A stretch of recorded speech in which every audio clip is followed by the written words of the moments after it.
Ethan adjusted his worn leather hat, watching as gray clouds gathered over the parched Texas fields. Sweat trickled down his sun-baked face as he herded cattle through the rusty gates of the Mackenzie Ranch. At 32, he knew every inch of that arid land, every barbed wire fence and every water well that had dried up during the relentless summer. His scuffed boots trod firmly on the cracked earth as he thought about the loneliness that had been his constant companion since losing his parents in a truck accident 10 years prior. The town of Cedar Creek, with its 1,500 residents, offered little beyond hard work, warm beer at the local saloon and empty conversations about the weather. But it was all he'd ever known, and in a way all he needed to survive in that forgotten corner of the world. Sarah Martinez appeared in Cedar Creek like a delicate flower in the midst of the Texas desert. Married for 3 years to Marcus, an influential rancher whose lands stretched for miles beyond the horizon, she always wore colorful scarves that hid purple marks on her neck and long sleeves, even in the scorching 100-degree heat. At the local market, among dusty shelves of canned goods and feed sacks, her blue eyes avoided direct contact, and her voice trembled when she apologized for any inconvenience, no matter how small. The townswomen whispered in the aisles of the Baptist church, but no one dared confront Marcus directly. Ethan observed her from afar during cattle fairs, noticing how she flinched when her husband approached, and felt his blood boil at the collective cowardice that allowed the situation to persist, unchecked. The first time Ethan intervened was on a stifling August afternoon, when he caught Marcus pushing Sarah against the brick wall of the local bank. The sound of the impact echoed down Main Street as pedestrians averted their gaze and kept walking as if nothing had happened. Ethan crossed the street with determined strides, his spurs jingling against the hot asphalt, and placed himself between the couple. Marcus, a burly 40-year-old man with hands the size of sledgehammers, growled threats as Sarah trembled behind Ethan. Few words were exchanged, but they were charged with tension, and when Marcus finally backed down, Ethan realized he had just made a powerful enemy. That night, in the silence of his modest home, he reflected on the consequences of his actions, but knew he couldn't have acted differently in the face of such injustice and cowardice. The following days brought a dangerous escalation of intimidation and veiled threats. Marcus used his political and economic influence to pressure Ethan, spreading rumors about his reputation and interfering with his work contracts with other ranchers in the area. At the Rusty Horseshoe Saloon, where the heavy air mixed cigarette smoke with the smell of cheap bourbon, conversation ceased when Ethan entered, and hostile glances followed him to the stained wooden bar. Sarah began appearing in town more frequently, always accompanied at a distance by Ethan, who developed a silent routine of protection. They exchanged meaningful glances in the supermarket aisles, and she began to smile timidly when their paths crossed. But each day, the tension mounted like atmospheric pressure before a storm, and everyone knew something terrible was about to happen. The annual Harvest Festival transformed Cedar Creek's town square into a noisy celebration of country music, smoky barbecues, and stands selling roasted corn and cotton candy. Colorful lights twinkled among the trees as entire families gathered for the traditional night of fellowship. Ethan remained vigilant among the crowd when he saw Marcus dragging Sarah by her hair towards the dark parking lot behind the church.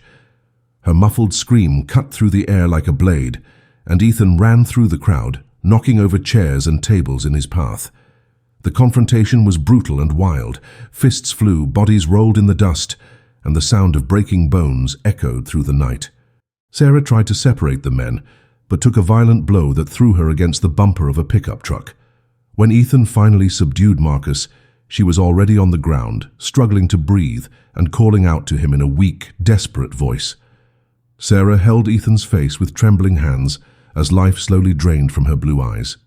With a whisper that barely overcame the sound of approaching sirens, she uttered words that cut deeper than any physical wound.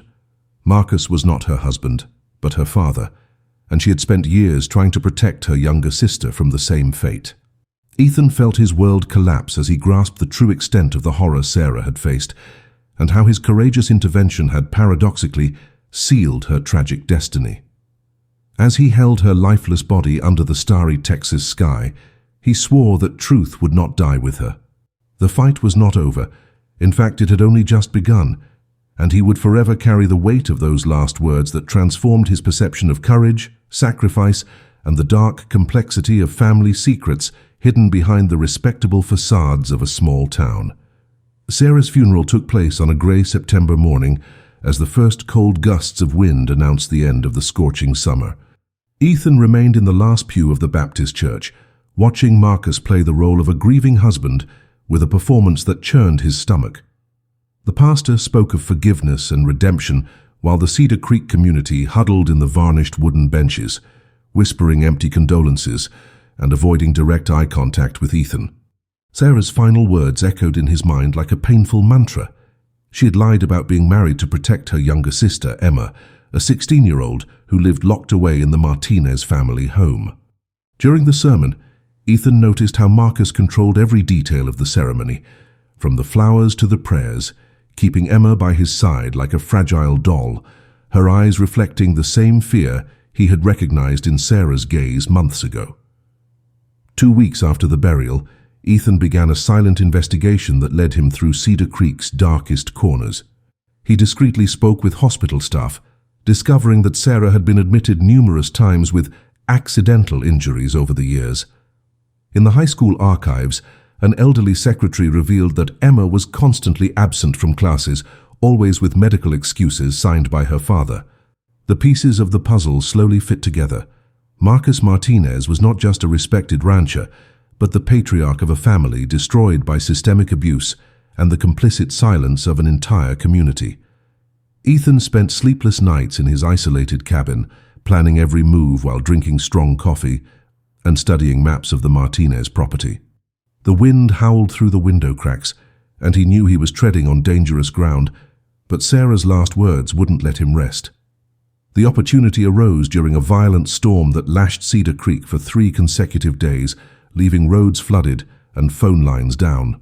Ethan used the chaos to approach the Martinez home, an imposing 2-story structure surrounded by tall fences and security cameras. Through the torrential rain, he observed the family's routine through the lit windows, Marcus controlling Emma's every move as she moved through the house like a haunted ghost. On the 3rd night, when the storm reached its peak, Ethan managed to communicate with the girl using light signals directed at her 2nd-story window. Emma responded with a flashlight, and in that moment of silent connection, Ethan knew she was waiting for a chance to escape. Lightning illuminated the sky like fireworks as he planned the riskiest rescue of his life, knowing that Marcus wouldn't hesitate to use violence to maintain his control. The rescue happened on a foggy October dawn, when Marcus had traveled to a cattle fair in Fort Worth. Ethan silently cut through the back fence of the property and climbed to Emma's bedroom window, finding the girl waiting with a small, already packed suitcase. She had spent years dreaming of that moment, following the example of courage Sarah had planted in her heart before she died. As they climbed down the improvised emergency ladder, Emma whispered horrific details about the life she led: regular beatings, complete social isolation, and constant threats that she would end up like Sarah if she tried to escape. Ethan led her through the muddy fields to his truck hidden on the secondary road, but when they started the engine, powerful headlights illuminated behind them. Marcus had returned early from his trip, and his black pickup truck approached at high speed, cutting through the fog like a predator chasing its prey through the Texas darkness.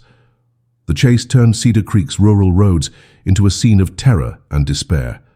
Marcus drove like a man possessed, using the weight of his truck to try and run Ethan off the road, while Emma screamed in the passenger seat. The dangerous curves of the main road became a deadly roller coaster, with headlights cutting through the fog and engines roaring through the silent dawn. Ethan knew every pothole and every turn of those roads, but Marcus had the advantage of a man's fury and desperation, seeing his control slip away. When they reached the old bridge over the Brazos River, Marcus accelerated for a head-on collision, but Ethan swerved sharply to the right.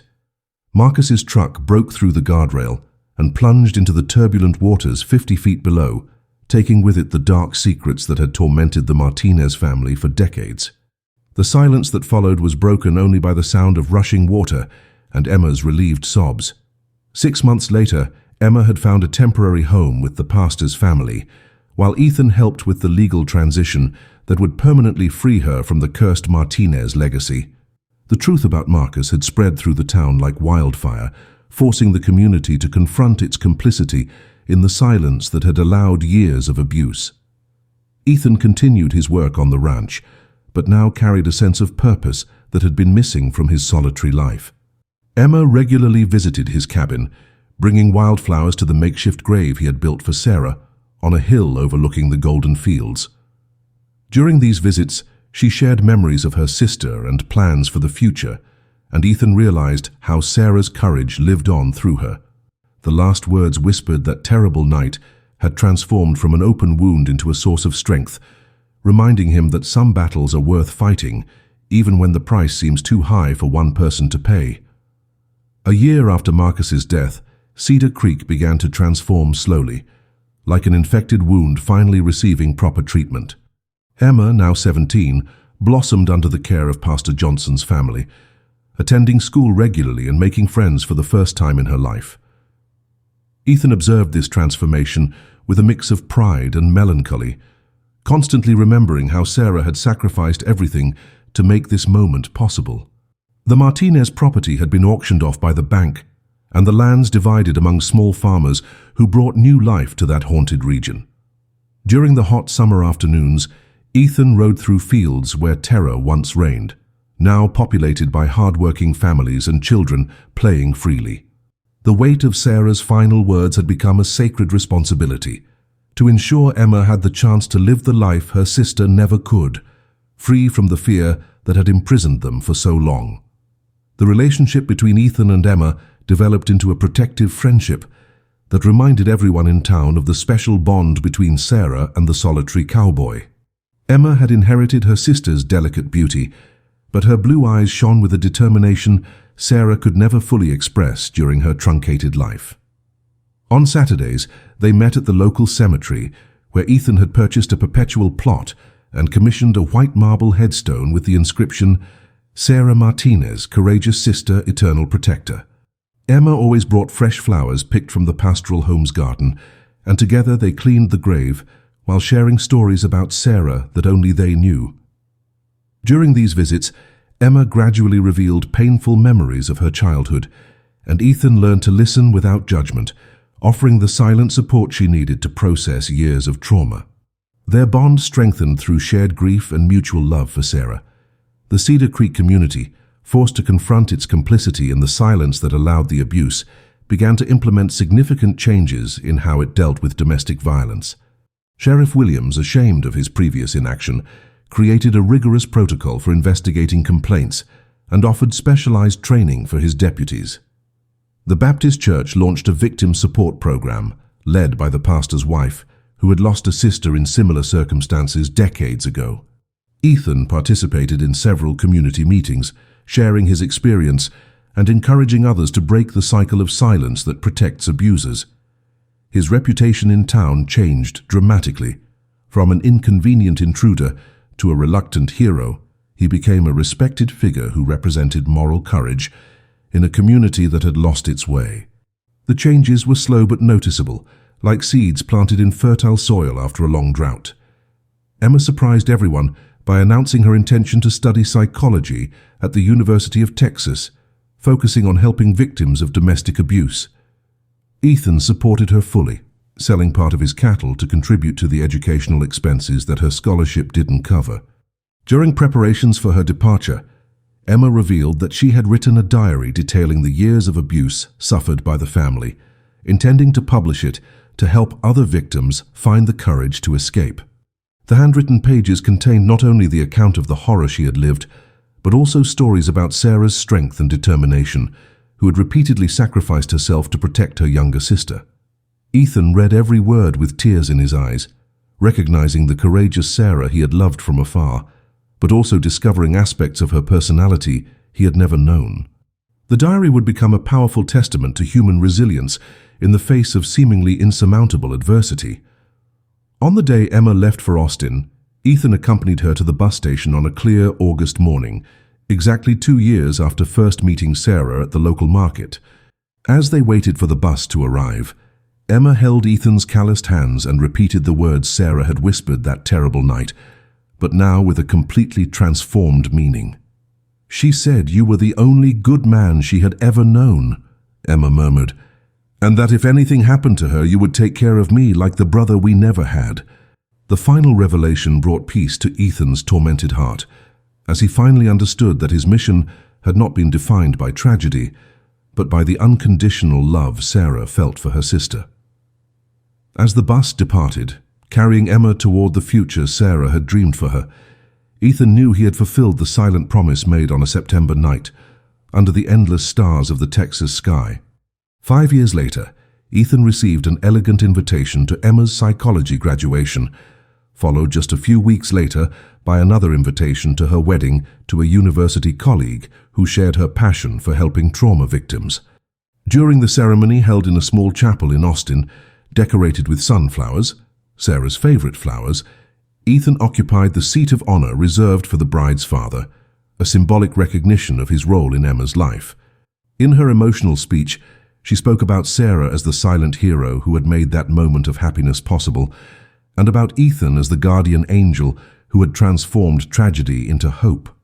As he watched Emma dance with her new husband under the soft lights of the hall, Ethan finally felt that Sarah could rest in peace, knowing that her ultimate sacrifice had borne fruit in a life full of love, purpose, and endless possibilities.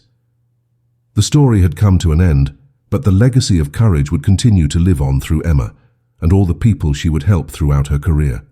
10 years after that fateful night, Ethan had become a legendary figure in Cedar Creek and neighboring towns, known as the man who confronted corruption and broke the silence that protected abusers. His modest cabin transformed into a beacon for desperate people seeking help against domestic violence, and he never refused support to anyone who knocked on his door on cold Texas winter nights. Emma, now a respected psychologist in Austin, kept in regular contact through weekly letters that arrived promptly on Fridays, always addressed to "My dear brother at heart." The Mackenzie Ranch prospered under his careful management, and Ethan had expanded operations to include a horse-assisted therapy program for trauma victims, inspired by conversations he had with Emma during her visits to Sarah's grave. The walls of his simple home displayed photographs of the family he had chosen, Emma at her graduation, her wedding, and more recently holding her first daughter, named Sarah in honor of the aunt she never knew. Little Sarah Marie grew up hearing stories about her namesake, told with reverence and love during Emma's annual visits to Cedar Creek. At 5 years old, the girl already showed the same fierce determination that had characterized the Martinez women, but tempered by the security and love Emma had never known in her childhood. During these family visits, Ethan became the perfect adoptive grandfather, teaching little Sarah to ride horses, identify wild animal tracks, and recognize the constellations shining over the endless Texas fields. Emma watched these interactions with tears of gratitude, knowing that her daughter would grow up knowing only kindness and protection, free from the nightmares that had plagued her own youth. The vicious cycle of abuse had been definitively broken, replaced by a legacy of love and courage that would perpetuate through future generations, exactly as Sarah had dreamed in her most desperate moments of hope. Cedar Creek transformed into a model city for combating domestic violence, attracting researchers and activists from across the country who came to study the changes implemented after the exposure of the Martinez case. The community's prevention program became a national reference, including education in schools, training for healthcare professionals, and a support system that ensured real protection for victims. Ethan frequently participated in conferences and workshops, sharing his experience with audiences who listened in respectful silence, absorbing every word about courage, community responsibility, and the importance of acting in the face of injustice. His most memorable speech took place at the University of Texas, where Emma worked, before an audience of future psychologists and social workers. "Sometimes," he said with a choked voice, "one person dies so that many others can live. Sarah taught us that silence is complicity, and that each of us has the power and the responsibility to break invisible chains that bind the vulnerable."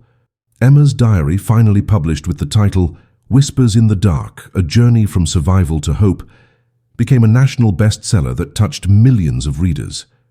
The book detailed not only the horror experienced by the Martinez family, but also celebrated Sarah's courage and Ethan's silent heroism, inspiring countless people to seek help or offer support to victims in their own communities.